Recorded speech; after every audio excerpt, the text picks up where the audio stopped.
Sejam todos bem-vindos para mais uma trajetória de aprendizado. Agora teremos a trilha do letramento matemático e neste vídeo traremos orientações fundamentais sobre a comunicação e a linguagem matemática. Diretoria de Ensino, Região de Mauá. Equipe Anos Iniciais. Hoje nós traremos para a nossa formação dois temas que estiveram por muito tempo dissociados e distantes um do outro, mas que hoje caminham juntos, que é a comunicação e a linguagem matemática. Pois a comunicação, ela estava ligada a outras áreas curriculares, que não incluíam esta disciplina. Antes era comum nós percebermos nas aulas de matemática o silêncio, o excesso de cálculos mecânicos, alguns dos fatores que tornavam a comunicação nestas aulas quase que inexistentes.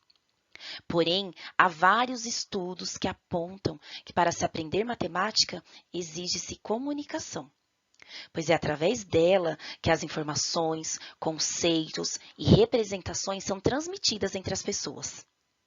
Assunto este que será aprofundado no decorrer desta apresentação. Agora faremos uma leitura inicial para vocês sobre o livro Os Problemas da Família Gorgonzola, da autora Eva Furnari, e iremos indicá-lo, pois ele trata de desafios matemáticos. Vou contar um pouquinho deste livro para vocês. Todo mundo tem problemas, não é verdade? A família Gorgonzola, seus parentes e amigos também os têm. Com este livro, o pequeno leitor poderá perceber que a matemática pode ajudar a resolver diversas situações do dia a dia. Este livro está no acervo do Ler e Escrever do 4º ano e pode ser trabalhado com uma história por dia, trazendo desafios matemáticos para os estudantes.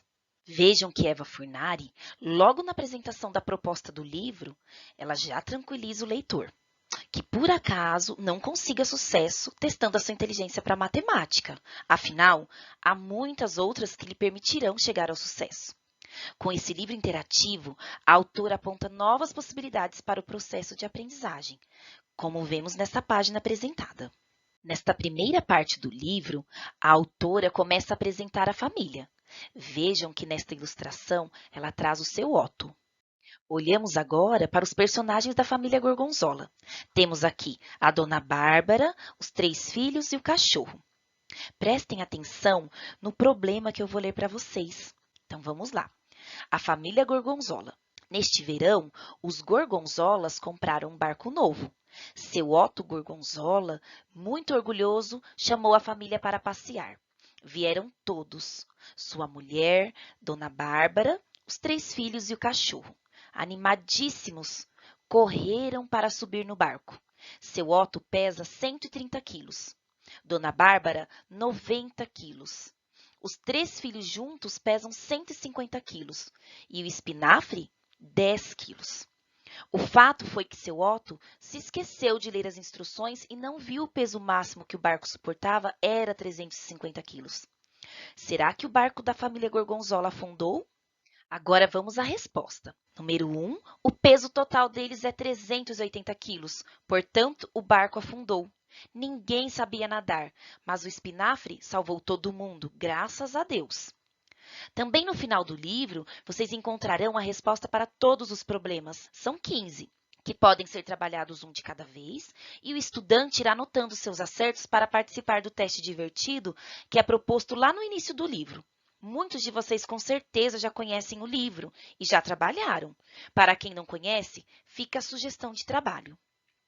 Patrícia Terezinha Cândido possui bacharelado e licenciatura em matemática e foi formadora de especialização no ensino da matemática nos anos iniciais e nos traz a seguinte citação. Introduzir os recursos de comunicação nas aulas de matemática das séries iniciais pode concretizar a aprendizagem em uma perspectiva mais significativa para o aluno e favorecer o acompanhamento desse processo por parte do professor. Analisar o papel da oralidade, das representações pictóricas e da escrita como recursos de ensino permite vislumbrar uma nova dimensão para a prática em sintonia com as pesquisas sobre a aquisição do conhecimento e da aprendizagem. Várias pesquisas nos mostram a importância de estimularmos nas aulas de matemática a comunicação, espírito de questionamento e levarmos nossas crianças a pensarem e comunicar suas ideias com seus pares. com você, professor, e com seus familiares, pois só assim eles terão a oportunidade de ampliar seus conhecimentos matemáticos e, consequentemente, ampliar sua linguagem matemática. Precisamos, então, abrir espaços na sala de aula para que isso ocorra. Contextualização.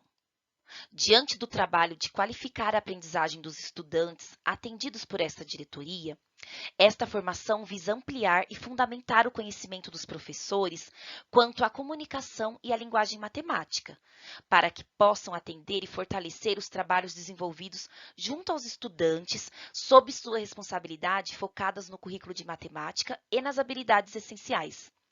Nesse contexto, vamos apresentar os recursos da comunicação e quais cuidados para seu uso em sala de aula para ampliar a linguagem matemática e favorecer o êxito e o melhor desempenho, a fim de promover a aprendizagem dos estudantes, tanto no contexto presencial, ensino híbrido ou remoto. Abordaremos agora uma das metodologias ativas, sala de aula invertida, e como podemos utilizar no EMAI. Primeiro, iremos ampliar o seu olhar de professor e de como utilizá-la. Vamos lá? Primeiro passo. O conteúdo é introduzido aos estudantes antes da aula presencial, ou seja, o primeiro contato é virtual, através de vídeos-aulas, resumos que podem ser explorados individualmente.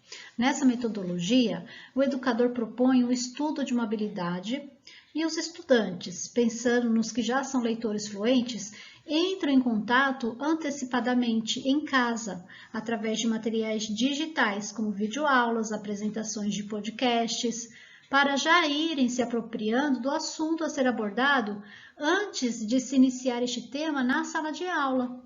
Neste momento, temos as aulas do Centro de Mídia, ou o professor pode utilizar o repositório para trabalhar alguma habilidade em específico.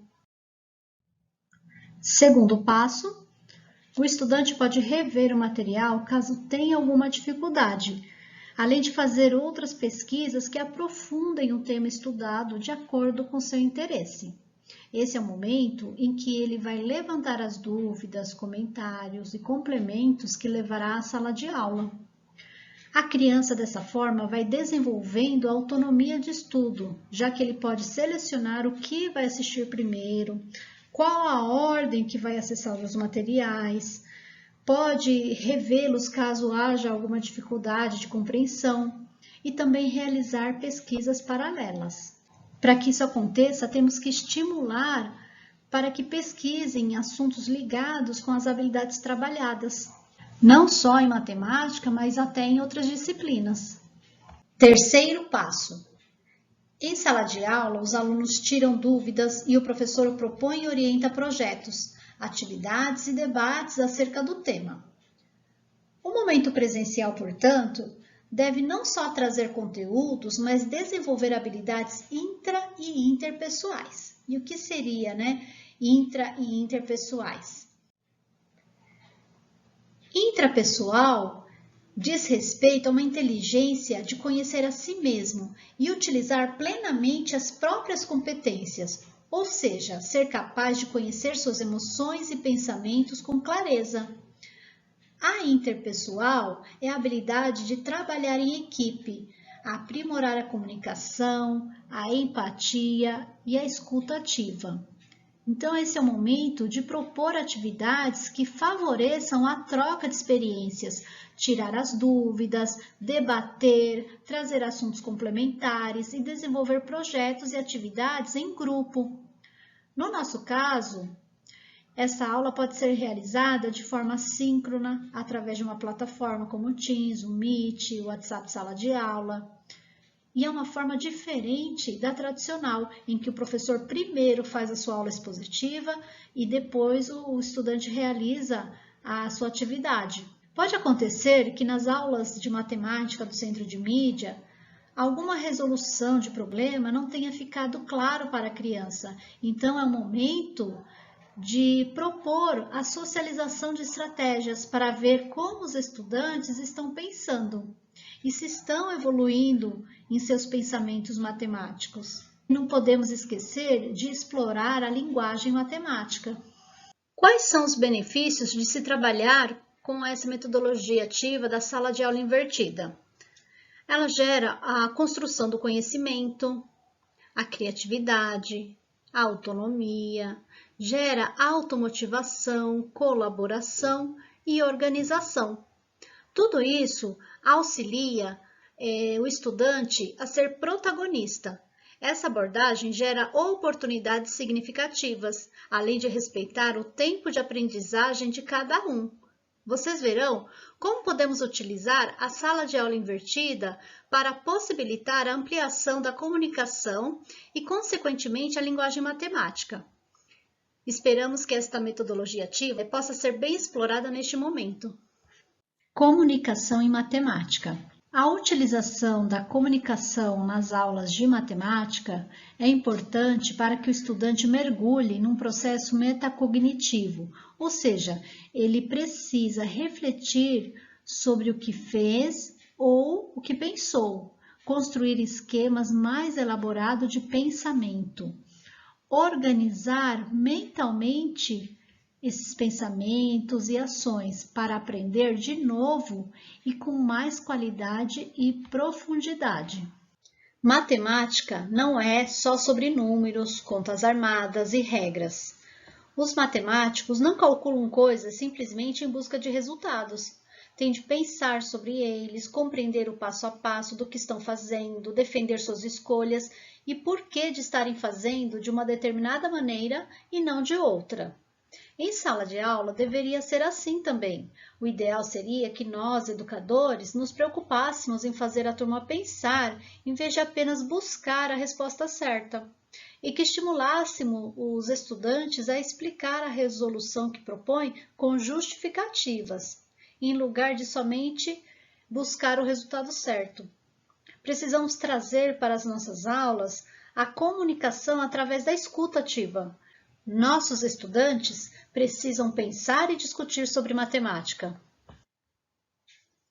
Antigamente, as aulas de matemática eram tradicionais, prevalecendo a predominância do silêncio, ausência de comunicação e excesso de cálculos mecânicos, ênfase em procedimentos e a linguagem usada para ensinar matemática com palavras-chave, não dando oportunidade do estudante pensar.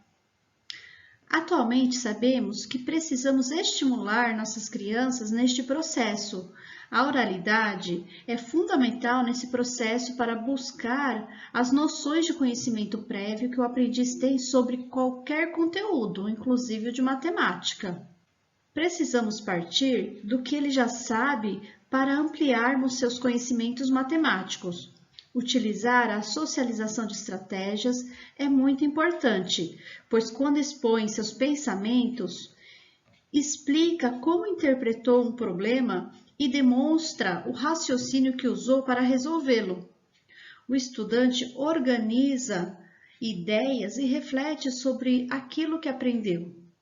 Ao avaliar os procedimentos de resolução utilizados pelos colegas, ele descobre novos caminhos para calcular. E tudo isso propicia a ampliação da linguagem matemática, à medida que a criança vivencia esse processo. Comunicação: falando, escrevendo ou desenhando nas aulas de matemática.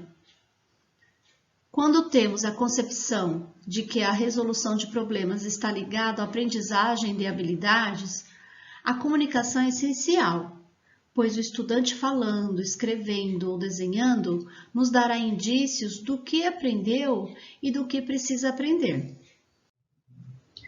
Nossa proposta é ampliar a utilização de comunicação. Nesse caso, através de desenhos, ilustrações, que são uma forma de estratégias pessoais. Para crianças que ainda não escrevem, que não conseguem expressar-se oralmente, ou que já escrevem, mas ainda não dominam a linguagem matemática, o desenho pode ser uma alternativa para que elas comuniquem o que pensam. O desenho surge como uma possibilidade da criança iniciar a construção de significados para novas ideias e conceitos com as quais terá contato ao longo da escolaridade. O desenho pode ser proposto por você, professor, durante as atividades de matemática, como uma das formas de estratégias pessoais, e deve sempre ser socializada, pois é uma forma dos estudantes registrarem o que fizeram, refletirem sobre suas ações e mostrarem como pensaram, e com isso irão aprender e assimilar as habilidades que estão sendo trabalhadas. Agora vamos acompanhar a resolução dessa situação-problema. Na semana passada, Dona Gema fez 15 doces e distribuiu igualmente para 5 crianças. Quantos doces cada criança recebeu? Então, aqui vemos que as crianças utilizaram desenhos para chegarem ao resultado. Elas desenharam as crianças de corpo inteiro ou somente a cabeça, representando cada uma delas. Então, são 1, 2, 3, 4, 5 crianças e foi distribuindo um docinho para cada um, até chegar no 15. Então, aqui também, ó, um docinho para cada um, até chegar ao 15. Esse aqui foi fazendo, desenhou os 15 doces e foi distribuindo, um para cada um, até chegar ao 15. Esse aqui desenhou também os 15 doces lá no alto e distribuiu aqui embaixo, para cada criança. Então, ele desenhou um docinho e riscou lá no alto. Distribuiu o próximo e riscou lá. Então, cada docinho que foi distribuído, riscou até chegar no último. Depois foi contando quanto cada um recebeu. E escreveu aqui, 3 cada. Tá? Cada um recebeu 3 doces. Então, a gente consegue perceber as diferentes resoluções para o problema. O desenho pode aparecer para resolver, os problemas, representar uma atividade ou ilustrar um texto, como neste exemplo de uma situação-problema que as crianças mesclam, desenho com textos. Desenhos, esquemas e símbolos matemáticos complementam-se, apoiando o pensamento da criança e dando um maior significado às ideias envolvidas.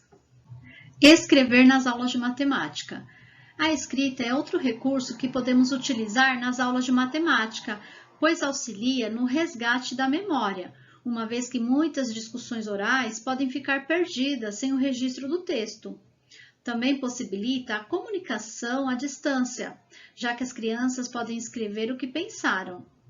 Ajuda na aprendizagem, encorajando a reflexão, clareando as ideias e agindo como catalisador para as discussões em grupo. Ela aproxima ainda mais a aprendizagem da língua materna, através dos textos elaborados em aulas de matemática, como escrita de problemas, pode ser elaborado, por exemplo, através de poemas, dicionários de termos matemáticos, propondo que os estudantes registrem as palavras novas que aprenderam ou aquelas que ainda têm dúvida para que possam consultá-las. O que aprenderam ou o que querem aprender sobre um tema ou ideia matemática. Possibilita também a escrita de bilhetes ou cartas sobre o que foi aprendido, sempre tendo uma função social, ou seja, um destinatário. Agora veremos alguns exemplos de atividade. Para auxiliar na compreensão da divisão, foi proposto 2 operações para os estudantes do 5º ano, para montar as situações-problemas. As melhores iriam para um livro de problemas montado pela sala. Então, aqui a professora, ela coloca essa operação aqui e essa aqui. Com base nessas 2, eles teriam que montar um problema utilizando essas informações. Vamos ver de 2 estudantes como é que ficou. Rose deu 405 balas para os amigos no seu aniversário. Ela convidou 45 amigos. João, um dos amigos, resolveu dividir as suas balas com seu pai, sua mãe e sua irmã. quantas balas cada amigo recebeu? E a família de João? Então, o Luiz utilizou esses dados e criou uma situação-problema. A outra situação apresentada por Suzana foi: Ana foi ao shopping comprar 405 lembrancinhas para 45 crianças do orfanato. Uma das crianças resolveu guardar as lembrancinhas em 4 caixas iguais. Quantas lembrancinhas guardou em cada caixa? Olha como é interessante, né? Ao invés de dar a situação-problema, eles elaborarem a situação-problema, né? Que é o contrário, né? O professor, ele dá a operação que eles devem utilizar e, em cima disso, eles elaboram situações-problemas. Aqui a professora propõe às crianças que registrem no caderno ou em um dicionário as palavras novas que aprenderam ou aquelas sobre as quais tinham dúvida, para que possam consultar em outras ocasiões quando necessário. Então, aqui tem algumas palavrinhas, né, com a letra A, com a letra E, com a letra F, e assim por diante, em ordem alfabética vai colocando. Aqui tem adição, é a noção de juntar, equilátero, triângulo que tem 3 lados iguais, fator, termo da multiplicação. Se o estudante não conhece o que significa aquela palavra, por exemplo, fator, ele vai ter dificuldade em interpretar o que a situação-problema está pedindo. Então, é importante esse dicionário matemático para que eles compreendam o significado das palavras, para que eles possam interpretar com mais facilidade. Agora vamos ver esse terceiro registro de atividade chamado compasso com barbante. Nós, do terceiro ano D, fomos ao pátio e fizemos uma atividade que se chama compasso com barbante. Nesta atividade, funciona assim: nós escolhemos uma pessoa para ser a ponta do compasso e a outra pessoa para ser o grafite. A pessoa que estava sendo a ponta do compasso não podia se mexer, ficava imóvel.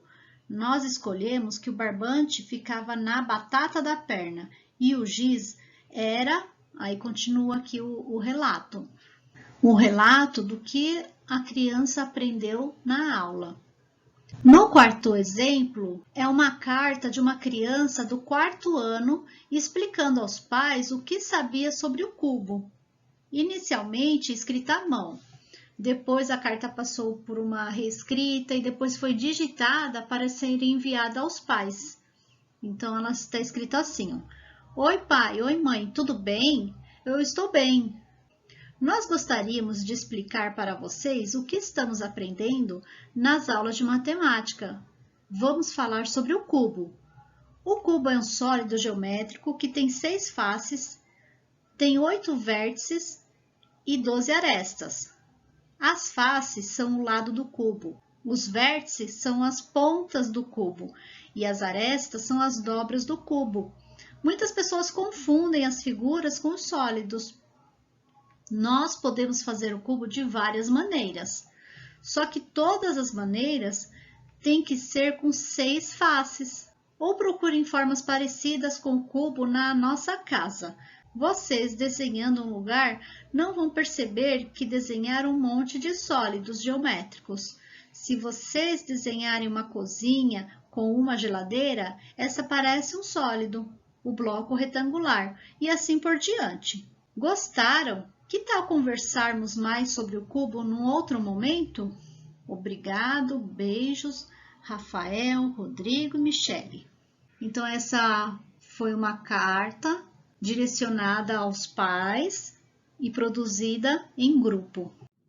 E agora, como incentivar o pensamento matemático? Precisamos propor situações-problemas que levem o estudante a falar através da comunicação oral, escrever, seja através de ilustrações ou propostas, principalmente atreladas à função social com propósito comunicativo, e ler matemática, que é fundamental para desenvolver as habilidades essenciais de matemática. E para isso é necessário ter repertório, é necessário conhecer diferentes representações, pois a matemática tem sua linguagem própria. Durante a leitura de situações-problemas, aparecem problemas com vocabulário, com ambiguidade de significado, pois as crianças têm desconhecimento do uso funcional da matemática.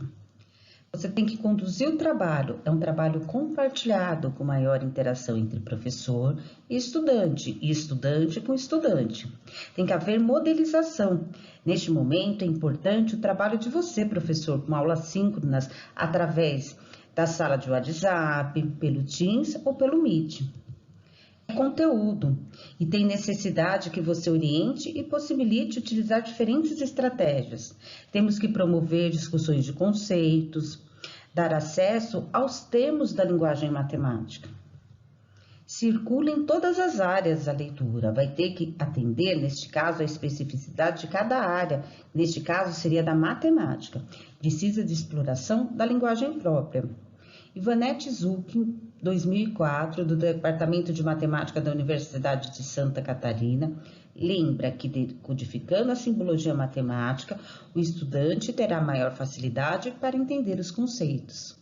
Neste contexto, professor, você organiza e direciona o trabalho da aula e deve privilegiar a arte de questionar, de aumentar a participação. Deve garantir procedimentos propostos no Aprender Sempre e Currículo em Ação, que é o EMAI, através de leitura problematizadora, incentivar a participação do estudante, através da oralidade e socialização de estratégias. Deve garantir a sequência proposta no material e dar condições ao desenvolvimento.